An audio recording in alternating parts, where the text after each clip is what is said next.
Salut les Vatosokos, j'espère que tout le monde se porte bien. On se retrouve pour une nouvelle petite vidéo. Et oui, déjà l'avant-match pour Leipzig PSG. Alors, on se déplace donc chez les Allemands, hein, chez les mangeurs de choucroute. Ouais, je sais, c'est un cliché. Ou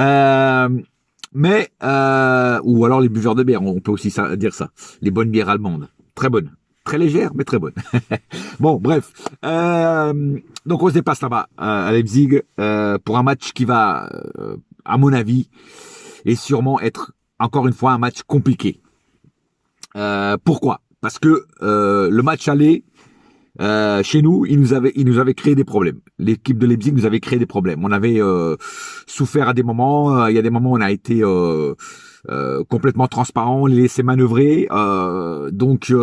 Moi, c'est une équipe que je vois qui va attaquer.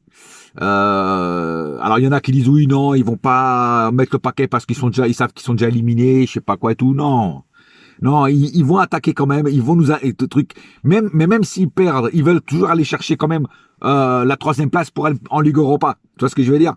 Voilà. Donc automatiquement, ils vont mettre le paquet. Ils vont mettre le paquet pour nous créer des problèmes et prendre des revanches, surtout parce que ça fait déjà 2 fois qu'on a été plus fort contre eux, au moins dans le score. Mais moi, je vois un match compliqué dans la douleur, dans la souffrance encore, à moins que nos joueurs se réveillent et nous font un match de ouf. Alors, le côté positif de cette rencontre, apparemment, j'ai bien dit apparemment, mais il faudra attendre jusqu'à la dernière minute pour savoir si oui ou non c'est vrai. Apparemment, on va récupérer Mbappé et on va récupérer Messi. Il faudra attendre donc la feuille de match pour savoir qui a été convoqué pour ce match. Si je vois dessus Messi et Mbappé, je serai rassuré. Si je les vois pas, par contre, là, c'est moins rassurant. Après, même sans Messi et sans Mbappé, on a quand même une équipe pour gagner contre Leipzig si on joue vraiment notre match, notre jeu. Mais ça sera quand même mieux de les avoir dans notre effectif. Alors, comme j'ai dit, un match compliqué là-bas. Ils seront devant leur public. Ils seront avec le 12e homme. Et donc moi, je vois pas un match facile.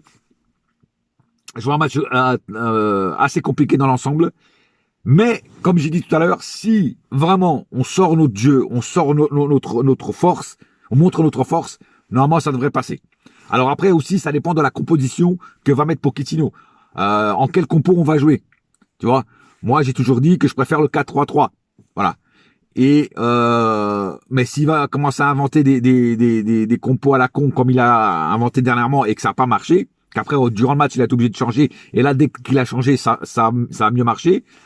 Voilà, tout dépend de ça. Tout dépend qui va mettre titulaire au poste qu'il faut qu'il soit titulaire.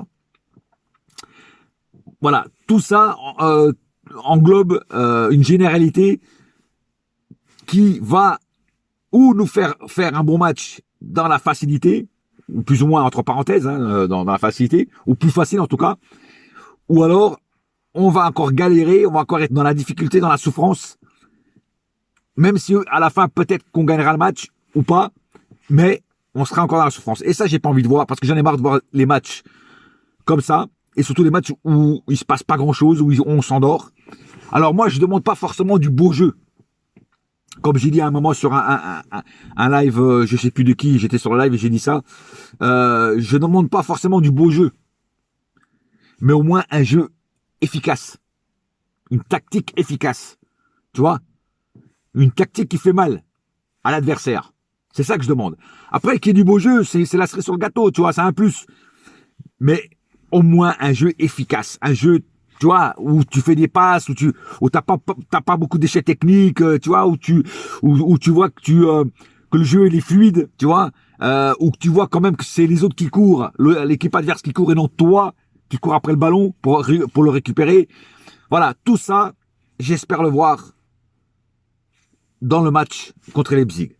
Après, je vous dis, comme j'ai dit, ça sera pas facile. Leipzig va sortir leur coronesse, ils vont tout faire pour renverser la vapeur et renverser le match surtout, et le score aussi, parce que voilà, s'il y a un 0-0 à un moment et à un moment ils vont essayer de tout marquer, au moins le premier but, Ils vont verser the first blood, comme dans Rambo, hein, le premier sang. Et donc, il faudra être très attentif, très sérieux. Et tous les joueurs qui joueront à leur poste, il faudra qu'ils nous sortent un match de bonhomme.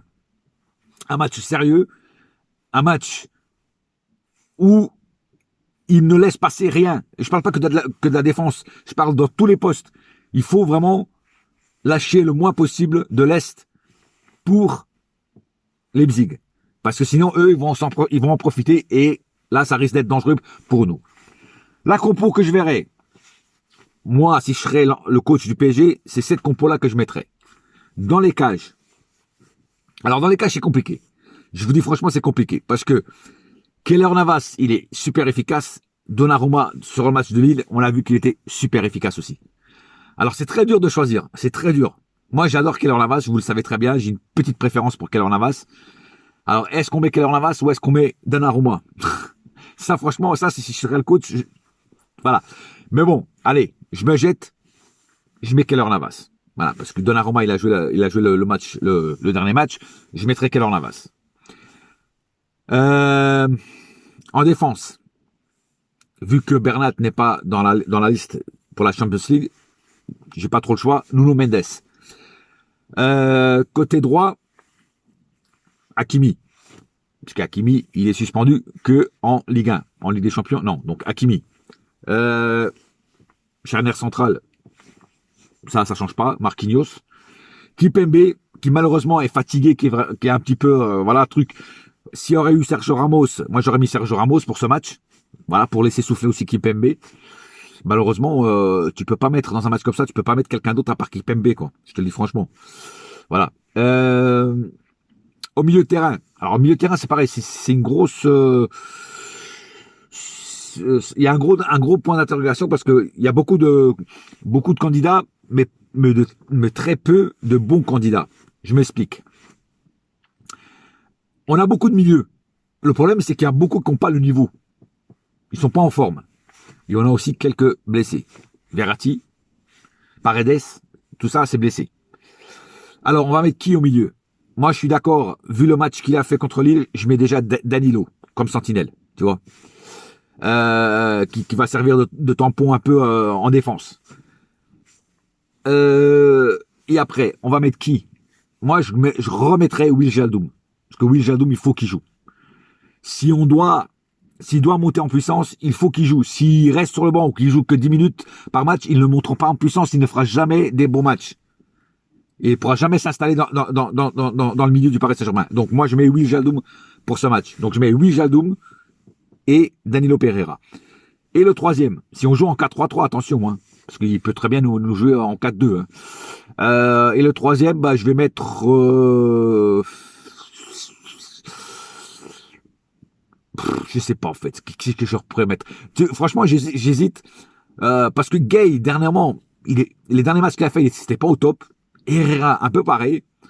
Pourquoi pas mettre Draxler au milieu? Voilà, Draxler n'est pas mauvais, hein. Voilà. Et il a souvent joué au milieu et il n'a pas été mauvais au milieu, Draxler. Donc moi, je mettrais plutôt un Draxler. Ça serait une petite nouveauté, tu vois. Et enfin, devant, j'en mettrais que 3. Ouais, que 3. C'est-à-dire, je mettrais Di Maria côté droit. Parce que Di Maria mérite, vu le match qu'il a fait contre lui, il mérite d'être titulaire pour le match de Leipzig. Il le mérite absolument. Je mettrais Messi dans l'axe. Et enfin, du côté gauche, je mettrais Kylian Mbappé et Neymar, moi je le laisse sur le banc. Voilà, parce que Neymar, il est pas au top en ce moment. En plus, là, j'ai vu des photos où il a été à une soirée Halloween, tu vois, donc voilà. Bon, ça a pas été le seul, hein. Mbappé, il a été aussi, Verratti a été aussi, enfin tout le monde a été, hein, à peu près. Icardi a été aussi, voilà. Mais je laisserai Neymar sur le banc et je mettrai comme attaque Mbappé, Messi, Di Maria. Voilà. Et après, je vois, si ça marche pas, j'en sors un des 3, celui-là qui jouera le moins bien. Voilà. Ça peut être Mbappé, ça peut être Messi, et ça peut être Di Maria. Voilà. Mais Di Maria, s'il fait le match qu'il a fait contre Lille, je le sors pas. Hein. Voilà. Voilà, moi, ça serait ça, ma compo. Voilà. Je sais pas ce que vous en pensez.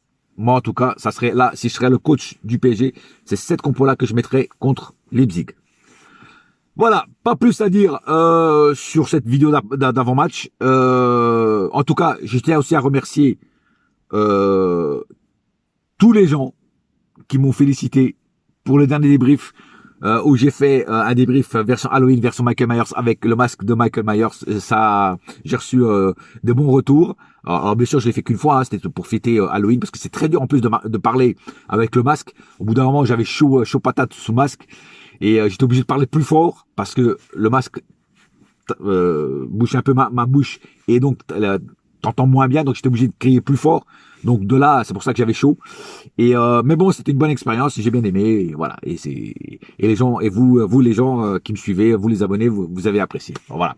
En tout cas, merci aussi aux gens qui ont été voir ma vidéo sur les gangsters. Merci à vous. Moi, c'est toujours un plaisir de faire ces vidéos-là parce que moi, c'est aussi ma passion que j'ai pour les gangsters. Donc, automatiquement, merci à ceux qui ont été voir cette vidéo, c'est des vidéos qui sont longues et très compliquées à monter. Voilà, parce qu'il faut faire, il faut faire des coupures et tout ça. C'est comme une post-production au cinéma. C'est un peu pareil. Il faut couper des trucs et voilà et monter tout ça pour que ça soit impeccable. Voilà, en tout cas, merci. Et pour ceux qui ne l'auraient pas encore vu, allez la voir. C'est la vie de Lucky Luciano. Voilà. Et ça, c'est la troisième partie, troisième et dernière partie. Si vous n'avez pas vu les premières parties, allez voir la première et la deuxième partie. Voilà, sur la vie de Lucky Luciano. Franchement, c'est des bonnes vidéos. En tout cas, merci à ceux qui les regardent. Et merci pour les commentaires que vous laissez en dessous. Sur ce, je vous souhaite à tous encore une fois un joyeux Halloween. Et oui, aujourd'hui, c'est le 31 octobre. C'est la fête des sorcières, la fête des morts. Enfin, voilà, Halloween, quoi. Voilà. Et ce soir, c'est Michael Myers qui va avoir du taf. Allez, sur ce, un seul cœur, un seul club, c'est Paris ma gueule. Yes, my friend. Et la saga continue. Allez, bouya!